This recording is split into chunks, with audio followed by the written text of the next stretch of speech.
I am Dr. Tamil Selvi, Assistant Professor, Department of International Business, PhD College of Arts and Science, Coimbatore. Here we are going to discuss on the topic green trade barriers, no more and marketing imped. So since liberalization, the global trade has been flourishing enormously since 1991. So later, the development of trade has doubled and tripled for various nations, and later this double trade has to be regulated and streamlined by various nations. So the World Trade Organization, which is the apex body which is guiding all the trade regulations, have started streamlining the trade by giving some regulative measures for world nations. So later what has happened, these regulative measures have turned as barriers, and these barriers were termed as marketing barrier or a perennial barrier. So now let us see what is this marketing barrier or a perennial barrier is. A marketing barrier is divided into two aspects, tariff barriers and non-tariff barriers. So now let us see what is a tariff barrier is.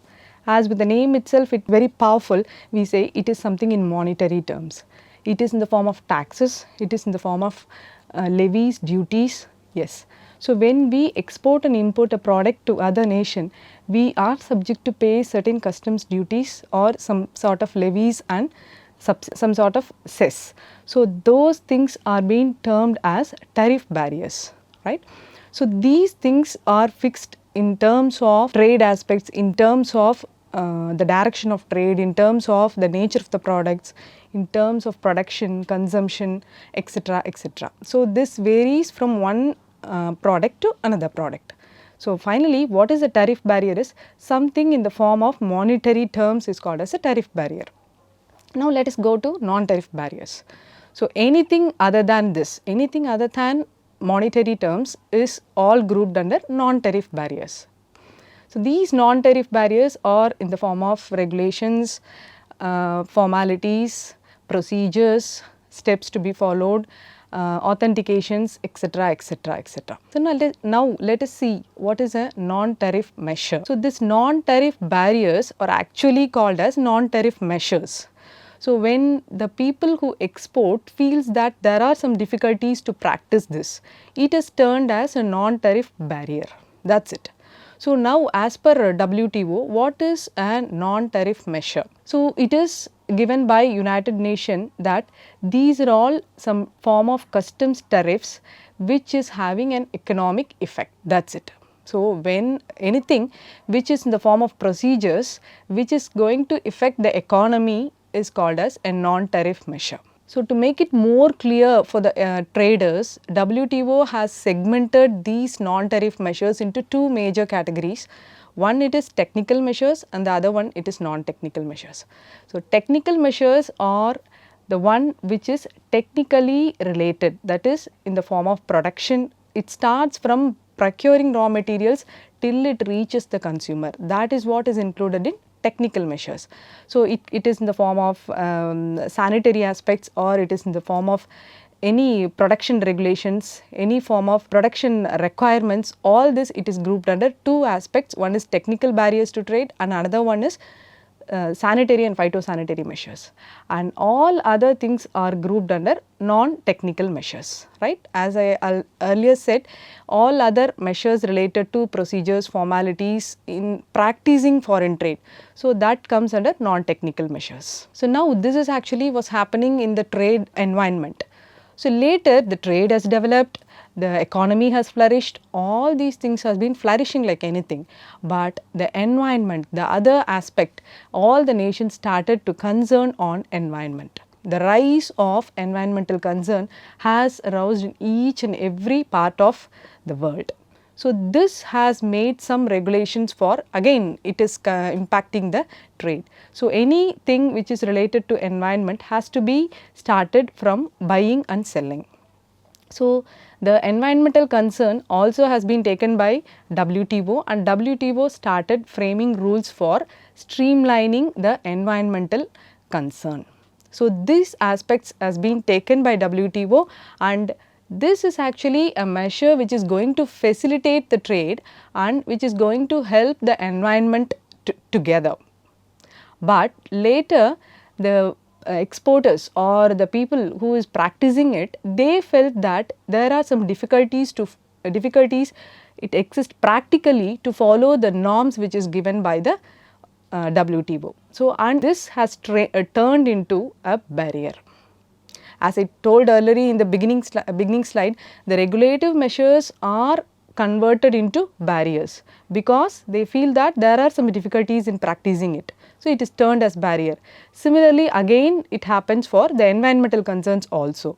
So, the trade organization wants to have a streamlined effect, but these things are at the earlier stage, these are all tough for the exporters to practice. So, that is why they consider this as a barrier. So, these regulations related to environmental concern are considered as green trade barriers in this trade environment.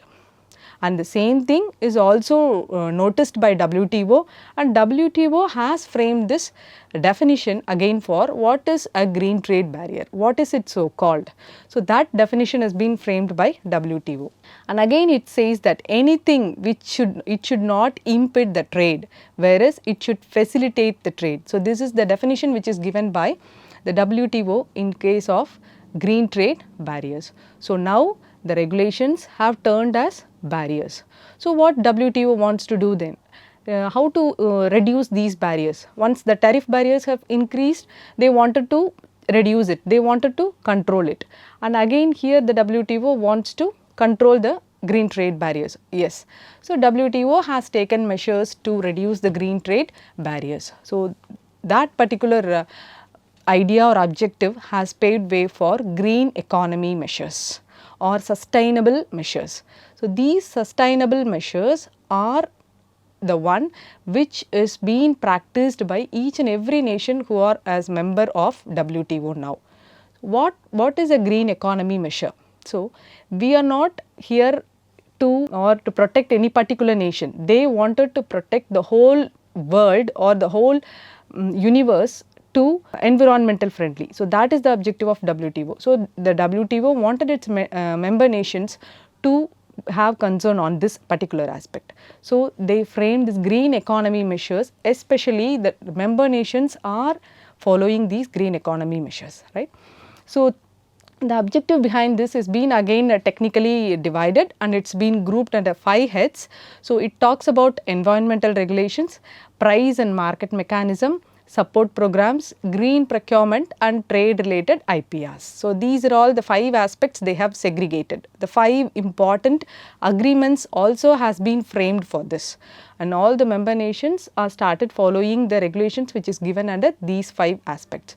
So, this 5 things has been practiced in all member nations, and trade started facilitating now.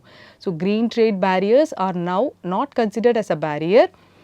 It is being practiced as a healthy one, and it is to protect the environment. So, we started following this as a green economy measure. So, this finally, what is the final output of this green economy measure? Nothing.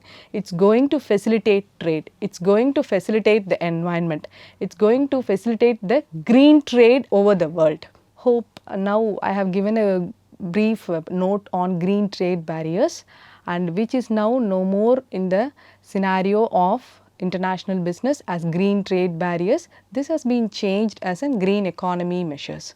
Hope now you are all clear that the green trade barriers is not impeding the trade. It is no more a marketing barrier. Thank you.